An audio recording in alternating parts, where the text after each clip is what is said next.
I'm Anya, 35 years old, and I'm standing in my brand new living room while my parents pound on the door like they're trying to break it down.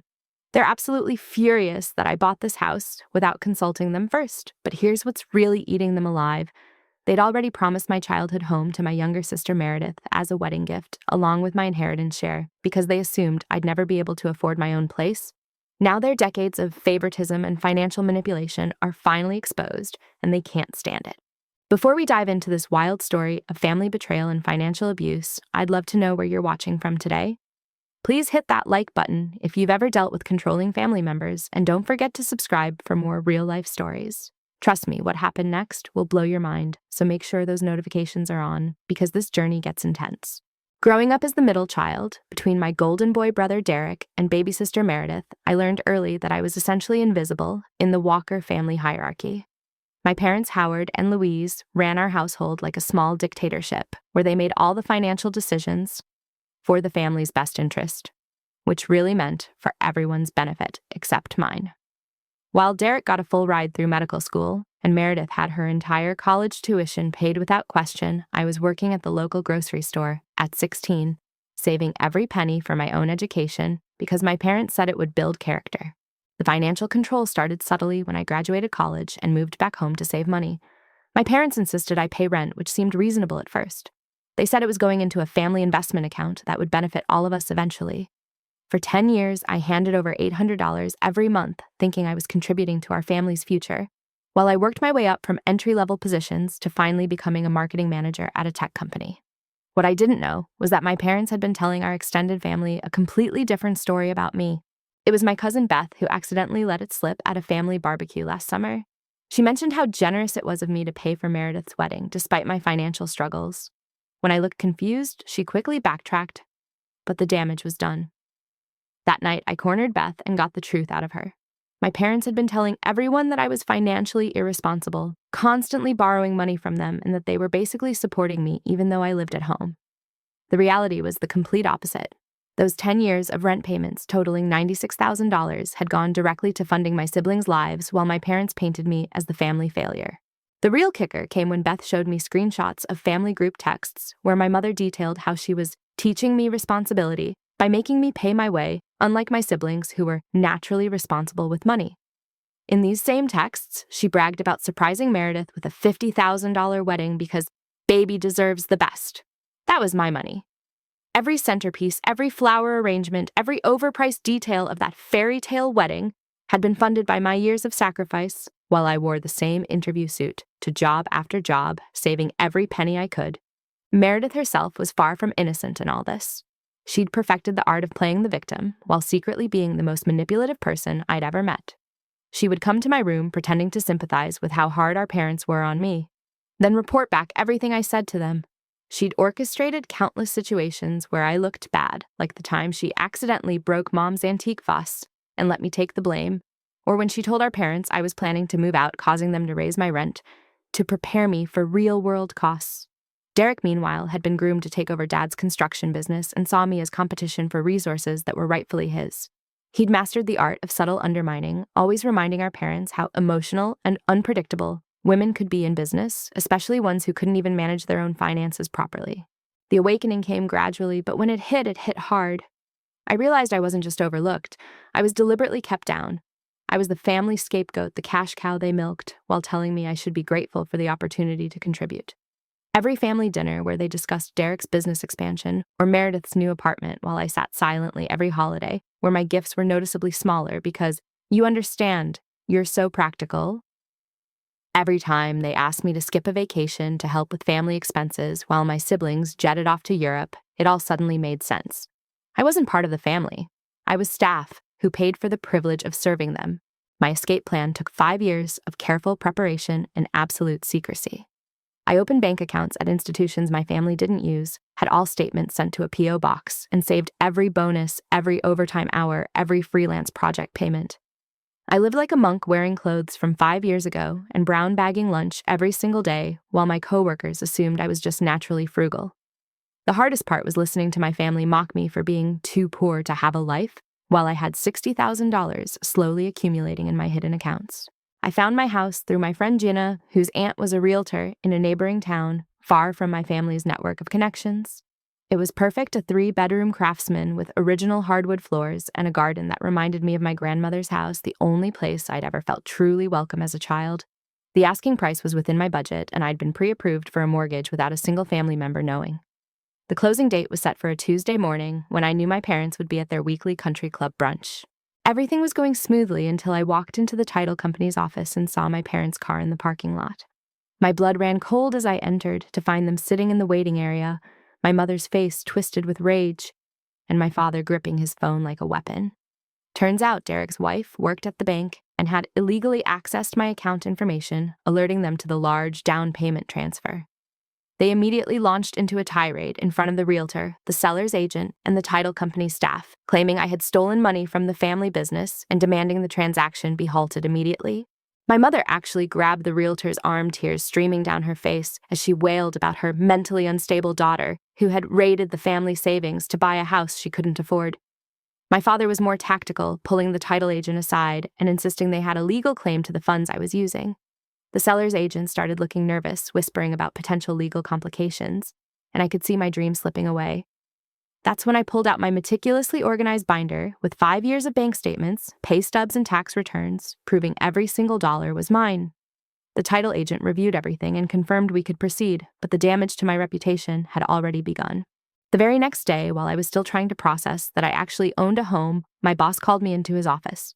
My parents had contacted the company's HR department expressing grave concerns about my mental state and suggesting I might be a danger to myself and others due to a psychotic break evidenced by my impulsive house purchase. They'd actually sent a formal letter on letterhead from my father's business, signed by both parents, detailing their concerns about my erratic behavior and financial delusions. My boss thankfully knew me well enough to be skeptical, but HR insisted on a formal investigation. I had to provide character references, submit to a psychological evaluation at my own expense and work under supervision for 2 weeks while they determined if I was fit for duty. While I was fighting for my job, Meredith launched her own campaign in the community. She joined the neighborhood Facebook group for the area where I'd bought my house and started posting about her concern for her sister, who was moving into the neighborhood despite serious mental health issues and a history of conflict with neighbors. She shared edited photos from family gatherings where I looked tired or upset, spinning tales about my volatile temper and unpredictable behavior. By the time I actually moved in, several neighbors were already wary of me, and the HOA president had called a special meeting to discuss potential problems with the new homeowner. The third attack came through the financial system itself. My parents attempted to access my bank accounts using old power of attorney documents from when I'd had my wisdom teeth removed in college. They showed up at 3 different bank branches claiming I was incapacitated, and they needed to take control of my finances for my own protection. One bank actually froze my account temporarily until I could prove I was competent, which meant I couldn't access my money for a week during the critical time when I needed to pay for moving expenses and utility deposits. The bank's security department eventually got involved, and we discovered my parents had been trying to use these outdated documents at investment firms and credit unions across the state phishing for any institution that might give them access to my money. Derek chose this moment to emerge from the shadows with his own special brand of manipulation. He showed up at my apartment as I was packing, playing the role of the concerned older brother. He sat on my secondhand couch, looking around at my modest belongings with barely concealed contempt, and explained how I was destroying our family with my selfishness. According to him, our parents had been planning to give me the family home eventually, but I'd ruined everything by going behind their backs. He pulled out his phone and showed me messages from our mother about how heartbroken she was, that I didn't trust them enough to include them in such a major decision. The manipulation was so thick I could barely breathe. But the real purpose of his visit became clear when he casually mentioned that if I really cared about the family, I'd sell the house and put the money into the family trust he was setting up for everyone's benefit. When I refused, his mask slipped and he snarled that I'd regret choosing a pile of wooden nails over my own blood. But it was Cousin Beth who revealed the full scope of the betrayal during a secret coffee meeting. She'd overheard my parents and Meredith planning during Sunday dinner at our uncle's house. Apparently, my parents had promised Meredith not just the family home, but also my share of any future inheritance as compensation for being the loyal daughter who stayed close to home. They'd been so confident I'd never be able to buy property that they'd actually put it in writing a promise letter Meredith had been waving around at family gatherings I wasn't invited to. The plan was for me to pay rent indefinitely, funding their retirement and Meredith's lifestyle, while they gradually isolated me from the extended family by painting me as unstable and ungrateful. My house purchase hadn't just disrupted their financial plans, It had exposed their years of lies to everyone who'd believed their narrative about me. The fourth attack came before I'd even finished unpacking my boxes. Meredith had filed a formal complaint with the HOA claiming I was already in violation of multiple codes and creating disturbances. She submitted a thick folder of evidence, including photos of my moving truck blocking the street for 20 minutes, a noise complaint for hammering at 2 p.m, while hanging pictures and testimonies from concerned citizens about my aggressive behavior toward family members who were just trying to help.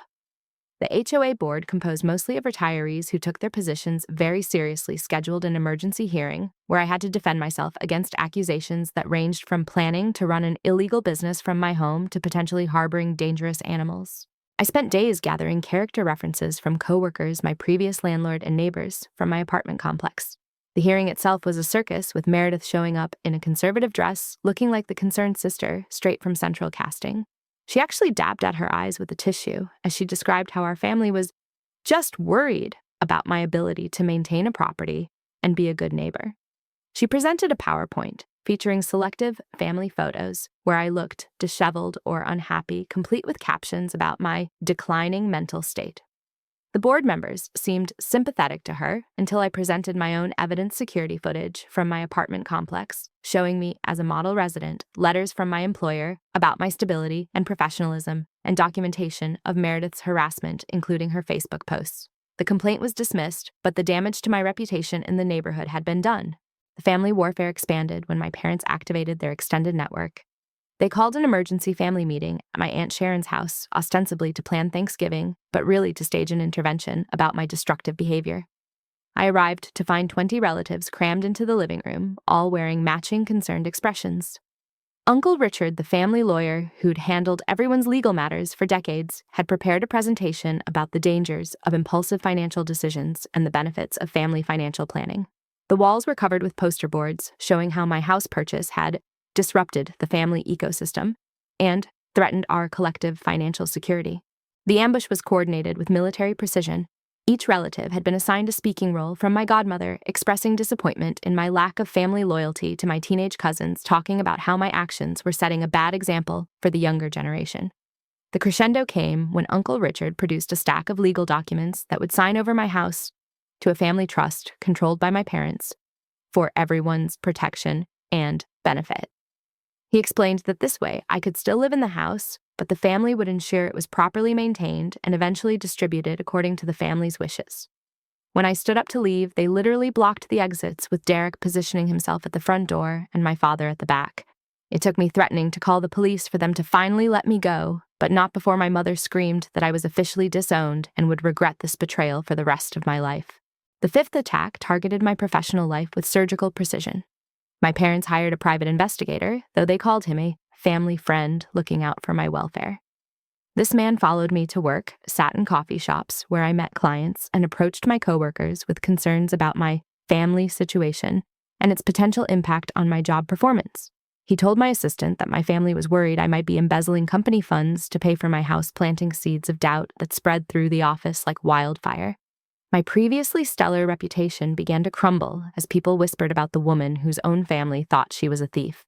The investigator's presence became increasingly invasive. He showed up at professional networking events, introducing himself to my contacts as someone conducting a background check for a potential business opportunity. He'd then steer conversations toward my mental health and family relationships, expressing staged concern about my ability to handle responsibility. One potential client called me directly confused about why someone was investigating me and wondering if they should be concerned about entering a business relationship with me. I lost 2 major accounts in 1 week as a result of his poisonous whispers. Meredith escalated her digital warfare by creating multiple fake social media accounts with variations of my name. She posted edited photos suggesting I had substance abuse problems, including pictures from a college party 15 years ago, manipulated to look recent. She commented on my company's social media pages with veiled references to my instability and tagged business connections in posts about the importance of mental health awareness, using my photo as the background. When I tried to report the accounts, she'd already built up enough fake followers and interaction that the platforms initially refused to take them down, claiming they couldn't verify they were impersonation rather than parody. My parents' financial manipulation reached new heights when they began systematically attempting to destroy my credit. They applied for credit cards using my social security number, which they had from years of doing my taxes. When I was younger, then reported them as fraudulent, making it appear I was committing identity theft. They filed false fraud reports on my existing credit cards, causing them to be frozen while investigations were conducted. They even contacted my mortgage company, claiming to be concerned family members, with information about fraudulent income documentation. I spent entire nights on hold with credit bureaus filing police reports and submitting affidavits. My credit score plummeted 200 points in a month, and I received notice that my home insurance was being reviewed due to concerns about my financial stability. The stress was overwhelming. I'd come home to my beautiful new house and find evidence of attempted entry scratches around the locks and security camera footage of Derek trying different keys in my door at 3 a.m. Neighbors reported seeing my parents sitting in their car outside my house for hours, taking photos and notes. The psychological toll was devastating. I installed a state-of-the-art security system, changed the locks twice, and started documenting everything obsessively, knowing I'd need evidence for the legal battle that was becoming inevitable. Despite everything, I still harbored a desperate hope for reconciliation. When my mother's 60th birthday approached, I saw an opportunity to extend an olive branch. I sent a beautiful invitation to the entire family, offering to host a celebration at my new home. The invitation was elegant and heartfelt, expressing my desire to share my joy with them and honor my mother in the home that represented my hard work and independence.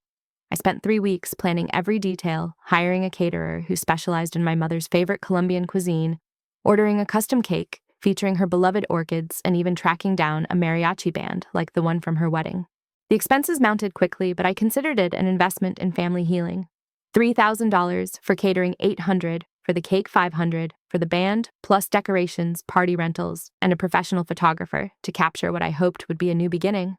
I transformed my backyard into a magical garden party, setting with twinkling lights, elegant table settings, and a dance floor under the stars.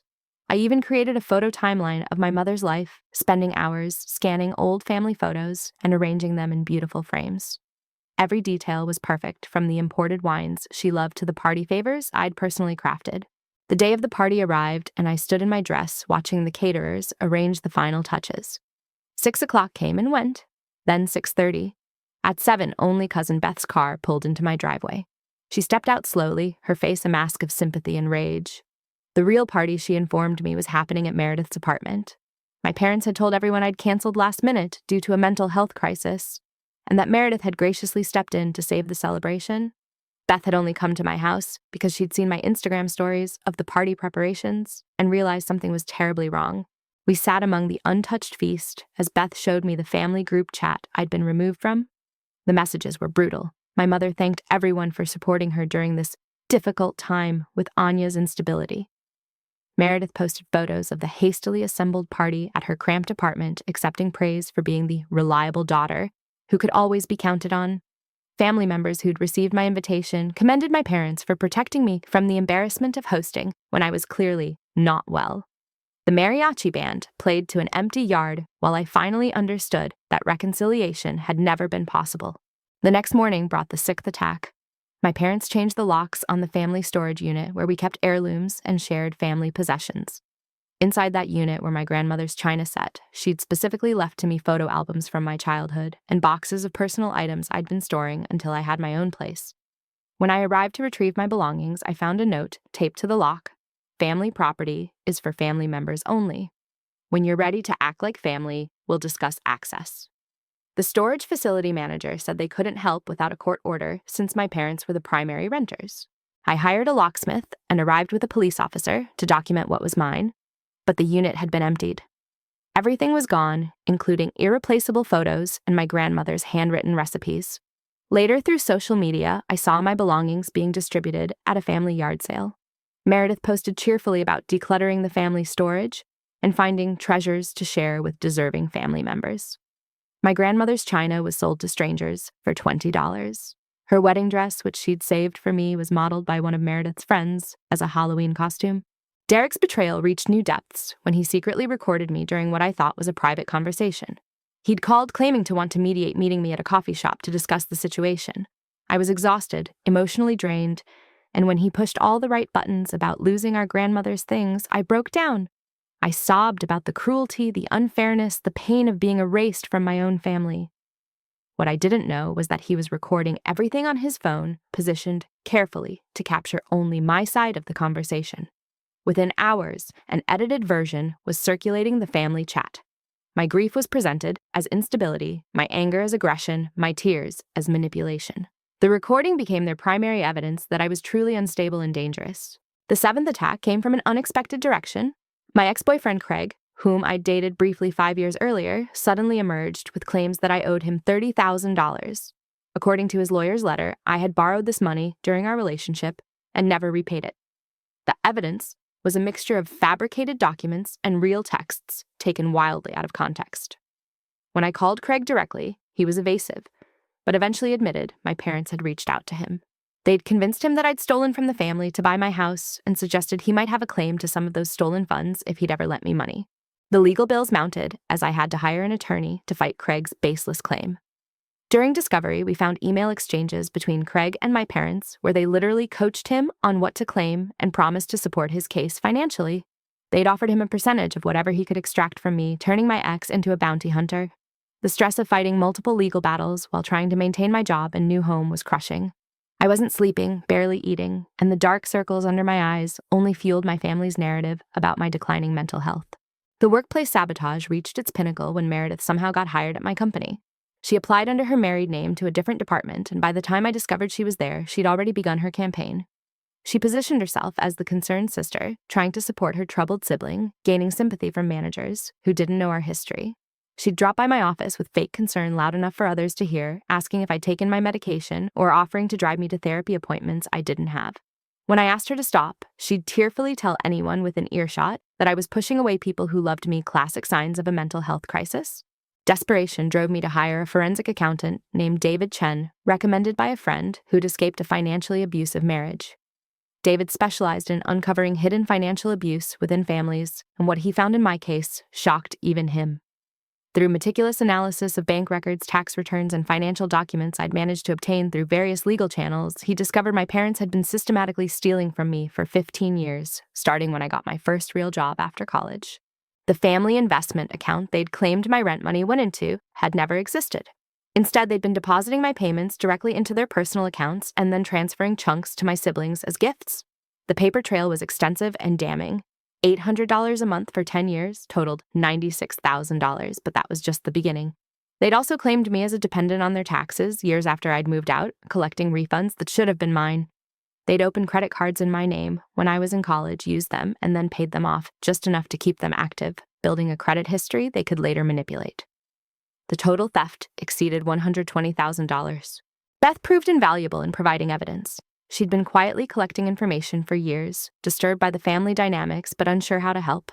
She provided emails between my parents planning their long-term strategy to keep me financially dependent. In one particularly damaging exchange, my mother wrote to my father about the importance of keeping me insecure about money so I'd never feel confident enough to leave. They discussed psychological tactics to make me feel guilty for any financial independence, including the constant comparisons to my more successful siblings and the narrative that I was bad with money, despite all evidence to the contrary. The most shocking discovery was that Meredith's entire wedding had been planned around my rent payments. The correspondence showed my parents calculating how much they'd have available based on my monthly contributions, planning each wedding expense to maximize what they could extract from me.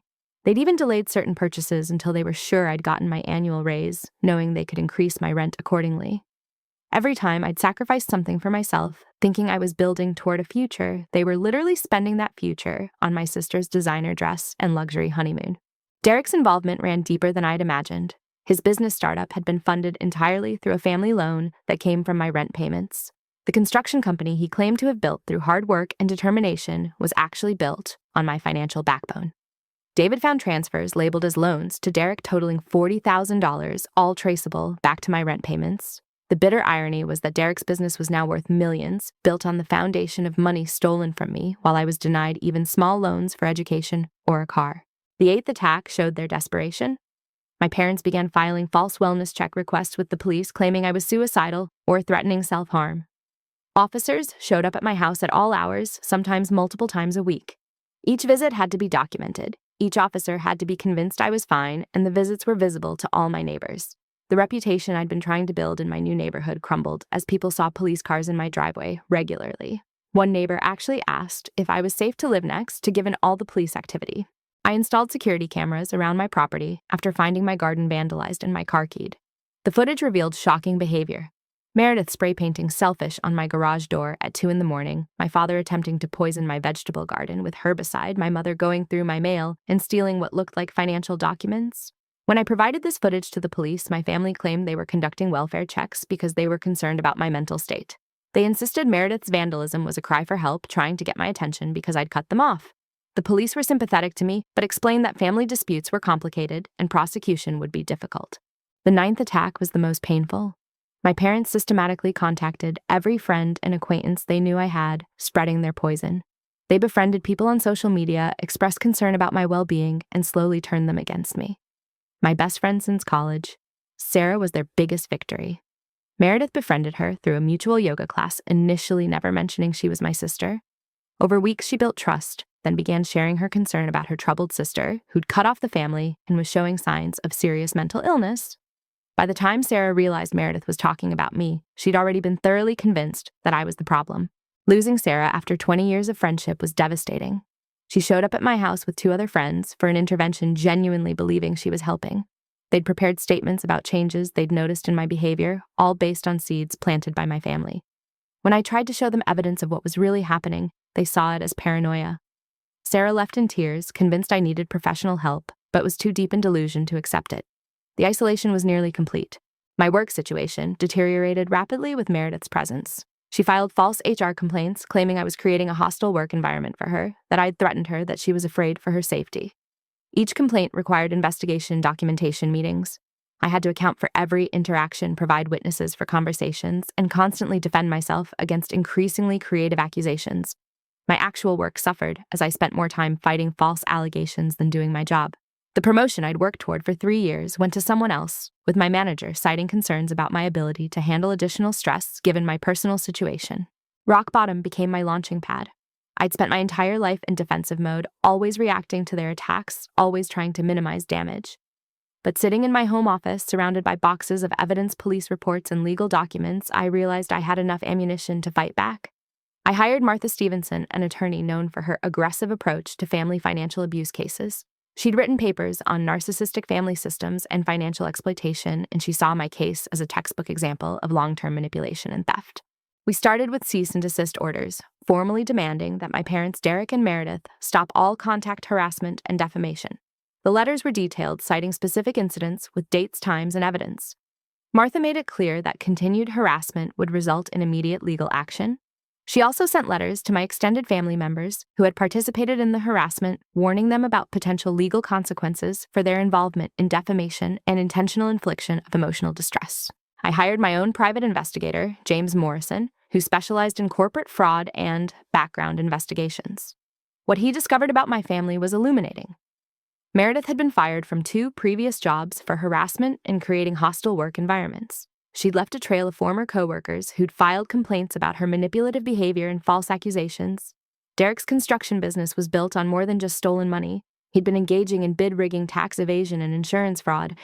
His house of cards was sturdy but not impenetrable. My parents had their own vulnerabilities, particularly around taxes. They'd never reported the rent income from me, creating a significant tax liability with potential criminal implications. The 10th attack came as we were building our case. My family staged a dramatic scene at my workplace, arriving en masse during lunch hour.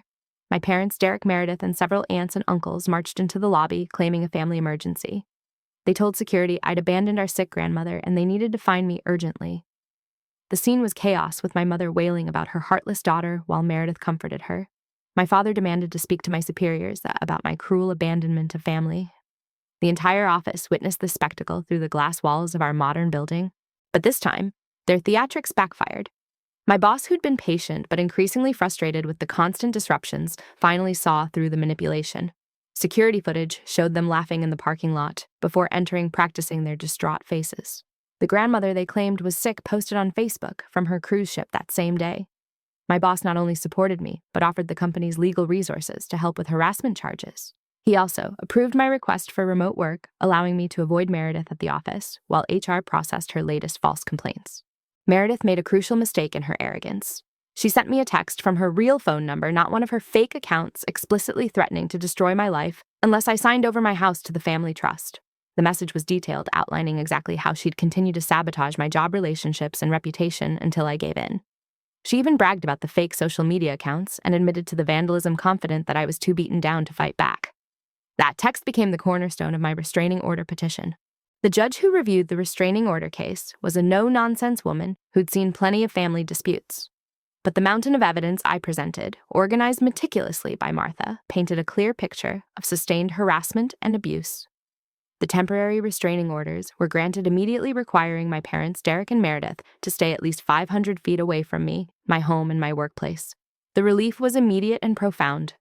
For the first time in months, I could walk to my car without scanning for familiar faces or checking my security cameras obsessively. My parents' desperation led to their biggest mistake. They attempted to bribe Martha to drop my case, offering her $50,000 to convince me that legal action would destroy the family. They made this offer in person, in her office, unaware that state law required all such meetings to be recorded. Their exact words, preserved in digital clarity, included admissions of taking my money, lying about my mental health, and orchestrating the harassment campaign.